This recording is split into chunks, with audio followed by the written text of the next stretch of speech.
തോന്നുന്നു വിഷബാധ ഏറ്റിരുന്നു, അതുകൊണ്ടാ മരിച്ചു പോയെന്ന്, ചത്തുപോയെന്ന് അല്ലേ? നമ്മള് പഞ്ചായത്ത് മെമ്പറോട് വല്ലതും പറഞ്ഞായിരുന്നോ? ഞങ്ങള് പറഞ്ഞില്ല, ഡോക്ടർ പറഞ്ഞോളാന്ന് പറഞ്ഞു. ആണ്. മെമ്പർ വന്നായിരുന്നോ? ഇല്ല, വന്നില്ല. മെമ്പർ വരത്തില്ല. അങ്ങനത്തെ നമ്മൾ എന്താവശ്യം വിളിച്ചാലും അല്ല പറയണം, അറിയണം. അതിനെന്നാ എന്താവശ്യം നമ്മുടെ 10-ാം വാർഡിൽ മെമ്പർ വരത്തില്ല. വിവരം പറയണം, അറിയണം, അല്ലേ ഒക്കത്തില്ല. ആശാവർക്കറോടും പറഞ്ഞോളാന്ന് പറഞ്ഞു, പക്ഷെങ്കിൽ അവര് അറിയിച്ചില്ല. ഇപ്പൊ ഇന്ന് രാവിലെയാണ് ഞങ്ങള് വിളിച്ചു പറഞ്ഞ ആശാവർക്കറോട് പറഞ്ഞത്. നമ്മുടെ ഈ മെമ്പറുടെ പേരെന്നാ? രാജൻ. അപ്പം ഈ പട്ടി നമ്മുടെ ഇവിടെ ആരെങ്കിലും എന്തെങ്കിലും ആളുകളായിട്ട് എന്തെങ്കിലും ബന്ധം ഉണ്ടായിരുന്നോ? ബന്ധം ചെറിയ പിള്ളേരുമായിട്ട് കൂട്ടം കളി ഉണ്ടായിരുന്നു. അപ്പൊ നമ്മള് പോയി വാക്സിൻ എടുക്കുക വല്ലതും ചെയ്തായിരുന്നോ? ഇല്ല, ഞങ്ങള് ഇന്നാ പോയി വാക്സിൻ എടുത്ത്. ഇന്ന് പോയി വാക്സിൻ എടുത്തു.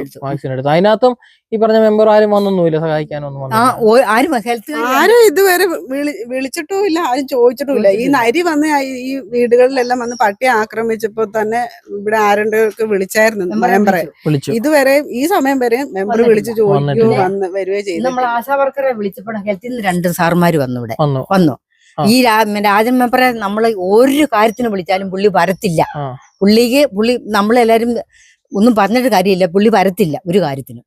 ഇല്ല, പുള്ളി പറയാൻ തന്നെ ഇരിക്കുവായിരുന്നു. ഞാൻ ഇവിടെ ഈ നരിയുടെ ശല്യം ഒത്തിരി ഉള്ളതാണോ ഈ ഭാഗത്ത്? ഇല്ല, നല്ല സംഭവം നമ്മുടെ ആദ്യമായിട്ടുണ്ടാകുന്നു. അപ്പം ഇതുവരെ യാതൊരു പഞ്ചായത്തിന്റെ ഭാഗത്തുനിന്നോ ഹെൽത്തിലെ ആൾക്കാർ വന്നിരുന്നു, അത് മാത്രമേ ഉള്ളൂ അല്ലെ?